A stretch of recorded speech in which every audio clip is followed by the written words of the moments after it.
ನಮಸ್ಕಾರ. ನಾನಿವತ್ತು ನಿಮ್ ಜೊತೆ ಒಂದು ಹೇರ್ ಪ್ಯಾಕ್ ಅನ್ನ ಶೇರ್ ಮಾಡ್ಕೊಳ್ತಾ ಇದ್ದೀನಿ. ಇಲ್ಲಿ ಮೊದಲಿಗೆ ನಾನು 1 ಸ್ಪೂನ್ ಅಷ್ಟು ಅಗಸೆ ಬೀಜವನ್ನ ತಗೊಂಡಿದ್ದೀನಿ. ಹಾಗೆ 1 ಸ್ಪೂನ್ ಅಷ್ಟು ಅಕ್ಕಿಯನ್ನ ತಗೊಂಡಿದ್ದೀನಿ.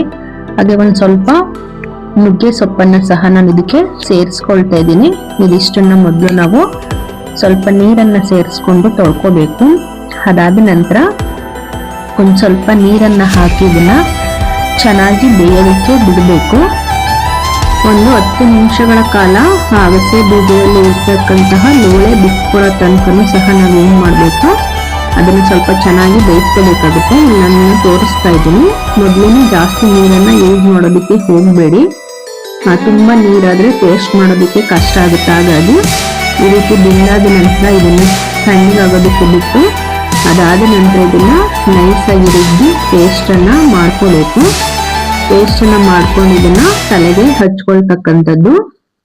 ನಾವು ಒಂದೇ ರೀತಿಯಾದಂತಹ ಒಂದು ಹೇರ್ ಪ್ಯಾಕ್ ಅನ್ನ ಹಾಕೋದ್ರ ಬದಲು ಈ ರೀತಿಯಾದಂತಹ ಬೇರೆ ಬೇರೆ ರೀತಿಯಾದಂತಹ ಹೇರ್ ಪ್ಯಾಕ್ ಗಳನ್ನ ನಾವು ಯಾವಾಗ್ಲೂ ಟ್ರೈ ಮಾಡೋದ್ರಿಂದ ನಮ್ಮ ಕೂದಲಿಗೆ ಬೇಕಾದಂತಹ ಪೋಷಕಾಂಶಗಳು ಸಹ ಸರಿಯಾದ ರೀತಿಯಲ್ಲಿ ದೊರೆಯುತ್ತೆ. ಹಾಗಾಗಿ ಈ ರೀತಿಯಾಗಿ ಮಾಡ್ಕೋಬೇಕಾಗುತ್ತೆ.